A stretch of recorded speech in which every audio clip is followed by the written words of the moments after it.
ভারত থেকে রপ্তানি বন্ধ হতেই পেঁয়াজ নিয়ে রীতিমতো হাহাকার শুরু হয়েছে বাংলাদেশে। গত 3 দিনে 1 কেজি পেঁয়াজের দাম 220 টাকা বাংলাদেশি টাকায় পৌঁছে গিয়েছে।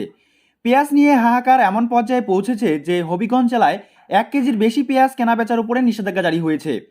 আগামী বছরে 31শে মার্চ পর্যন্ত পেঁয়াজ রপ্তানিতে নিষেধাজ্ঞা জারি করেছে ভারত। গত শুক্রবার 7 ডিসেম্বর ভারতের এই সিদ্ধান্তের খবর ছড়িয়ে পড়তেই বাংলাদেশে হু হু করে বাড়তে থাকে পেঁয়াজের দাম। কেজি প্রতি পেঁয়াজের দাম 220 টাকায় পৌঁছে যায়। দেশের বাজারে পেঁয়াজের যোগান বাড়িয়ে দাম কমানোর জন্য রপ্তানিতে নিষেধাজ্ঞা জারি করে নয়াদিল্লি। ভারত যেখানে রপ্তানি বন্ধ করে পেঁয়াজের দাম কমাতে উদ্যোগী হয়েছে, সেখানে শেখ হাসিনার সরকার কী পদক্ষেপ নিচ্ছে তা নিয়েও প্রশ্ন উঠতে শুরু করেছে প্রতিবেশী রাষ্ট্রে। পরিস্থিতি সামাল দিতে চীন সহ অন্যান্য দেশ থেকে পেঁয়াজ আমদানির চেষ্টা শুরু করেছে বাংলাদেশ সরকার। পাশাপাশি বাংলাদেশে উৎপাদিত পেঁয়াজের যোগানও ধীরে ধীরে বাড়ছে। ফলে গতকাল থেকে খুব সামান্য হলেও দাম কমেছে।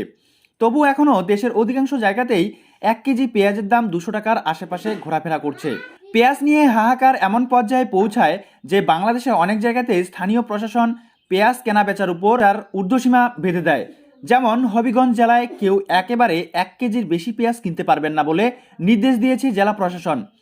পাইকারি ব্যবসায়ীরাও একেবারে 2 বস্তায় বেশি পেঁয়াজ বেচতে পারবেন না। পেঁয়াজ মজুত করে অতিরিক্ত মুনাফা করার পথ আটকাতেই এই নির্দেশ দেওয়া হয়েছে। বাংলাদেশের অনেক নাগরিকই অযথা আতঙ্কিত হয়ে অতিরিক্ত পেঁয়াজ না কেনার জন্য সমাজ মাধ্যমে আবেদনও করেছেন। বাংলাদেশে প্রতিদিন প্রায় 7,500 টন পেঁয়াজের চাহিদা রয়েছে। এই চাহিদা পূরণের জন্য ভারতের উপর অনেকটাই নির্ভরশীল ঢাকা। ভারত ছাড়াও চীন, মায়ানমার, পাকিস্তানের থেকেও অল্প পরিমাণে পেঁয়াজ আমদানি করে বাংলাদেশ।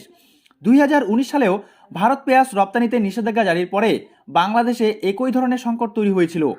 তো বন্ধুরা, এই ছিল আপাতত আজকের ভিডিও। দেখা হচ্ছে পরবর্তী নেক্সট ভিডিওতে নেক্সট টপিক নিয়ে। ততক্ষণ পর্যন্ত সুস্থ থাকবেন, ভালো থাকবেন। এই ভিডিওগুলো দেখার জন্য আপনাদের সকলকেই অসংখ্য অসংখ্য ধন্যবাদ।